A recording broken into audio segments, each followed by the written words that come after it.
My first real grown-up job was right after I left law school, which is another story and another sermon. And I got married, which is a totally different story and another sermon. And was ordained to the Baptist ministry, which is totally another story and another sermon. And became named as the campus minister of Mercer University in Macon, Georgia. And all of this happened in a period of 8 months when I was 23. After a few months as the campus minister, the president of the university named me the dean of students and the campus minister. I stayed in that position for 6 years until my wife, Hope, and our 2 children and I moved to Atlanta for me to complete a master's degree at Emory University and Candler School of Theology in religious studies. And that's when I was first assigned to this wonderful church, St. Luke's, and my job was the children and youth minister from 1979 to 1984. Because Hope and I had become Episcopalians, a totally other story and sermon, and started on the road to ordination in the Episcopal Church, which took place in this room on the night of May 19, 1983.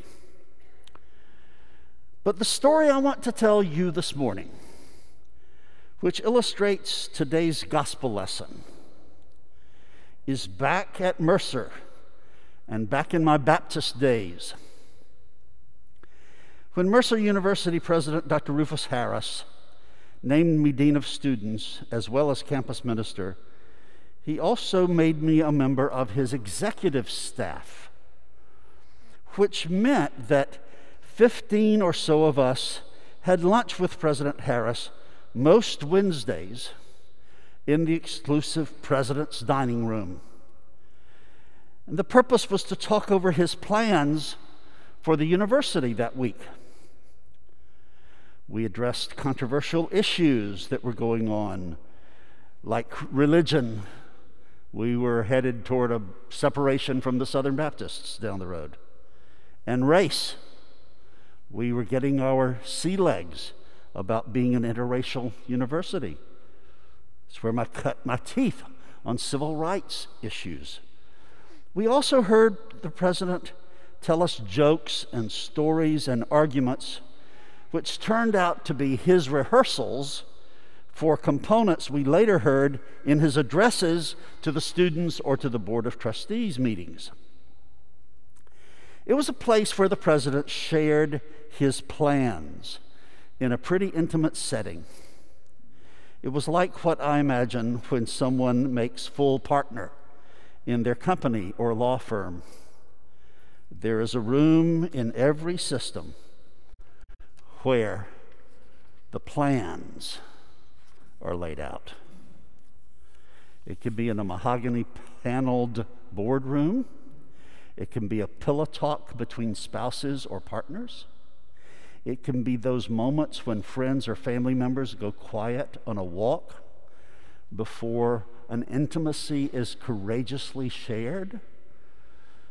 And it can be that moment in contemplative prayer or contemplative gardening or contemplative swimming or walking or jogging or knitting or sailing, when the still small voice reveals to us the secret of the universe or the secret of our life or the secret of our next chapter or the secret of what you're going to do when you flunk retirement, or what you're going to do when you finally retire. And when the new rector of a church is revealed, you get the plans. When the plans get laid before you in one of these epiphanies or burning bush experiences, or what Oprah calls an aha experience, it can happen anytime and anywhere. And it has happened to us now.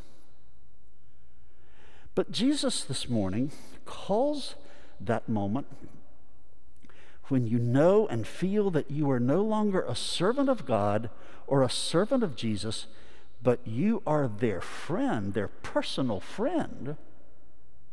It's when the Spirit of Jesus tells you everything that God the Creator has told Jesus, just passes it on to you. The divine plan for the way the world works that Jesus passes on to you and me. Jesus says, I do not call you servants or subordinates any longer, because the servant or subordinate doesn't know what the master is doing and doesn't know the superior's business. But I have called you friends, because I've made known to you everything I have heard from God. Everything! The secret! I do not call you servants any longer, because the servant does not know what the master is doing, but I have called you friends. Another translation says, I no longer think of you as staff, but friends, because staff have no access to the boss's files. My friends, you and I are no longer staff members. We know the secret sauce. God has given us the intimate plans.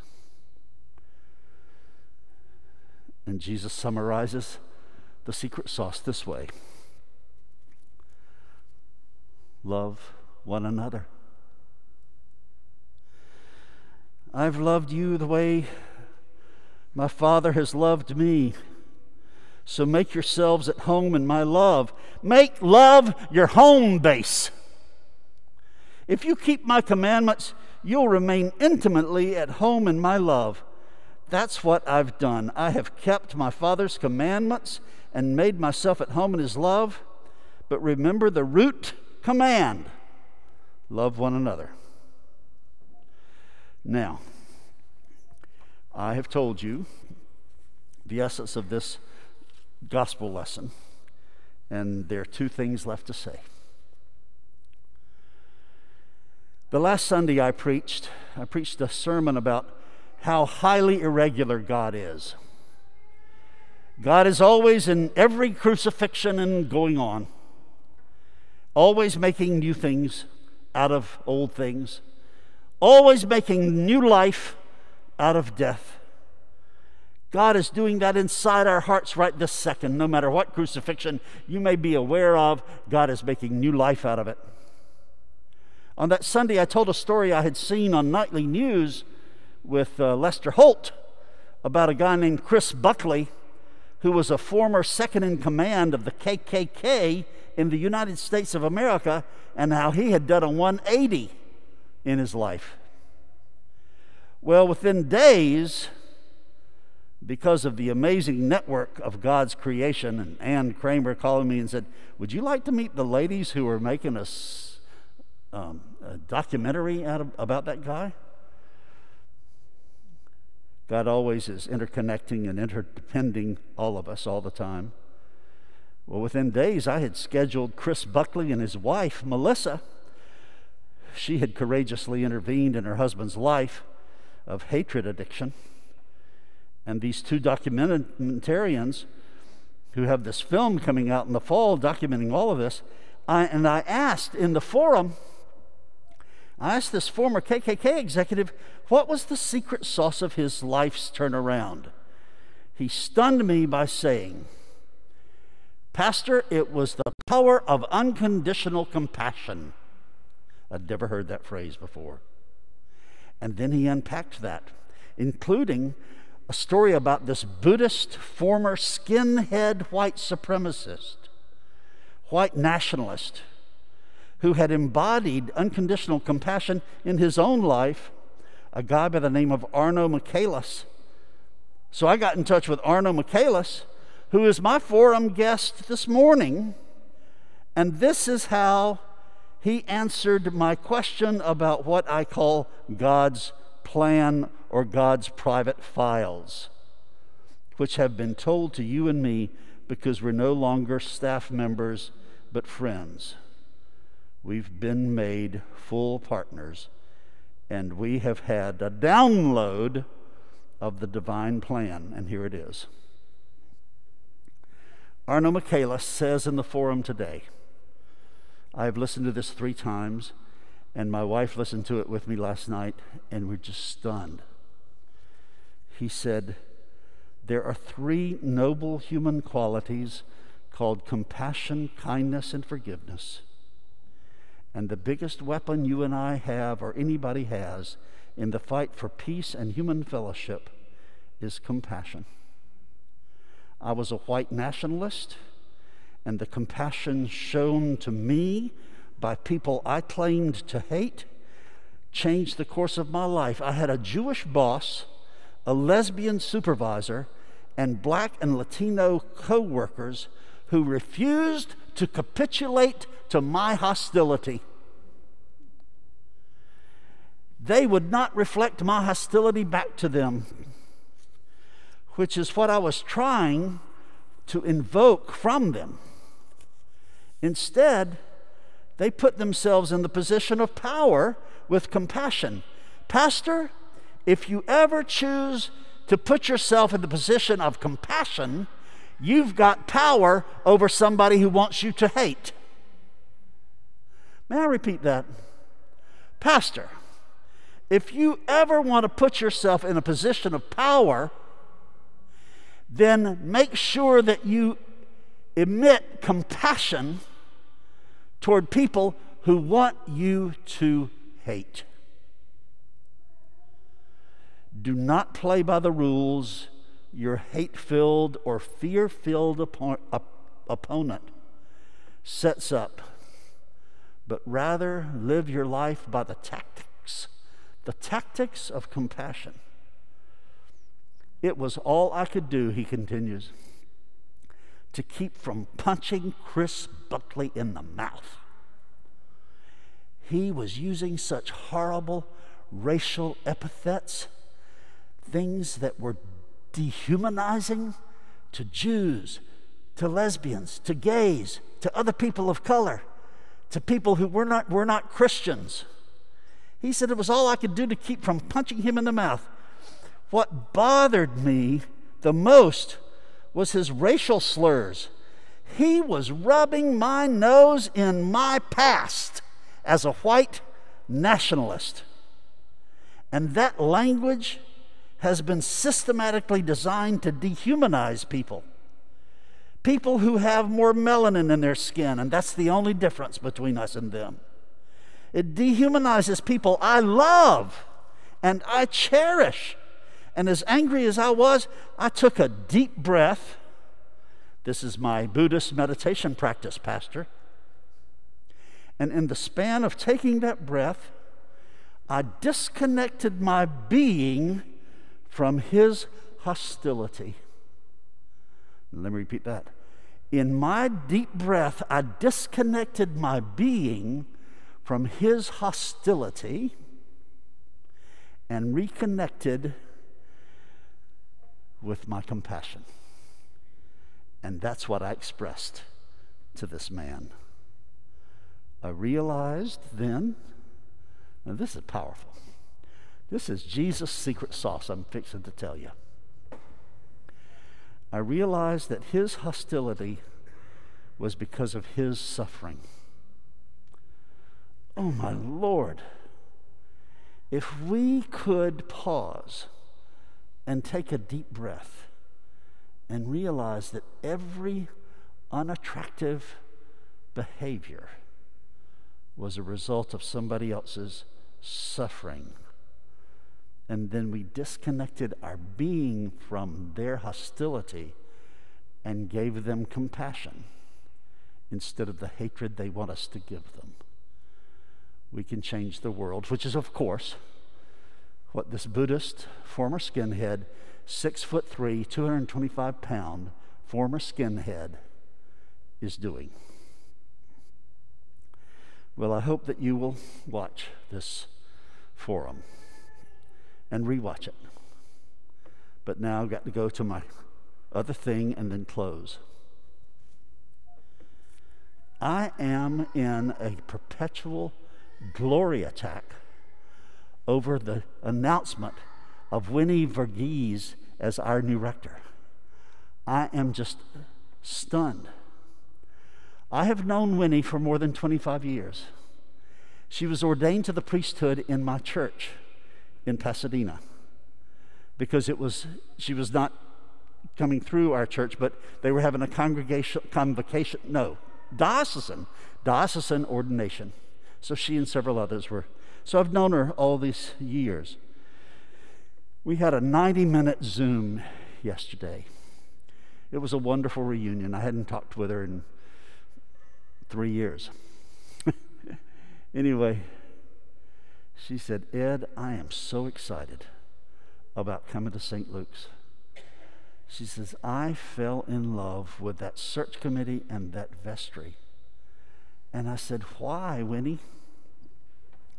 And she said, "Because they're so full of kindness and so much fun." She said, "I've been around the Episcopal Church," and she has. She has seen it from the inside out. She's been in great places of power in the National Episcopal Church. And I can see how unkind church people can be. But let me tell you, the folks on the search committee and on the vestry are deeply kind. And they're so much fun.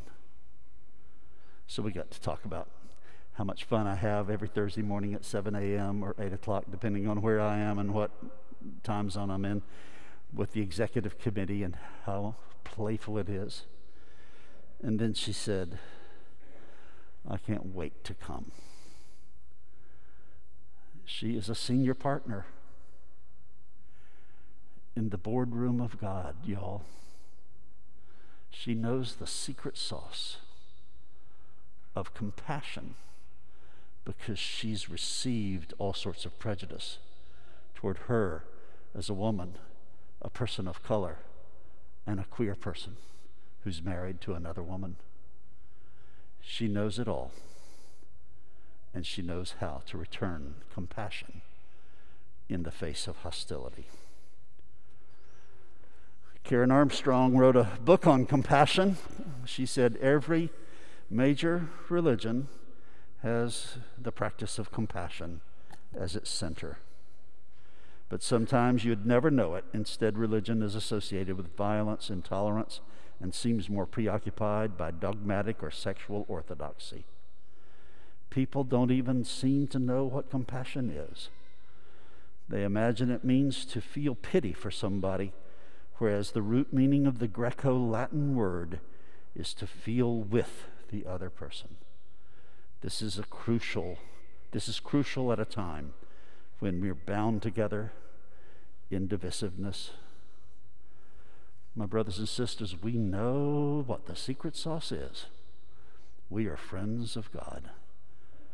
We talk about it as being big love, but it always entails compassion, forgiveness, and kindness. And Arno Michaela said, "Pastor, I had to learn to be compassionate with myself, to forgive myself, to be gentle and kind with myself, and that way I could give it to other people."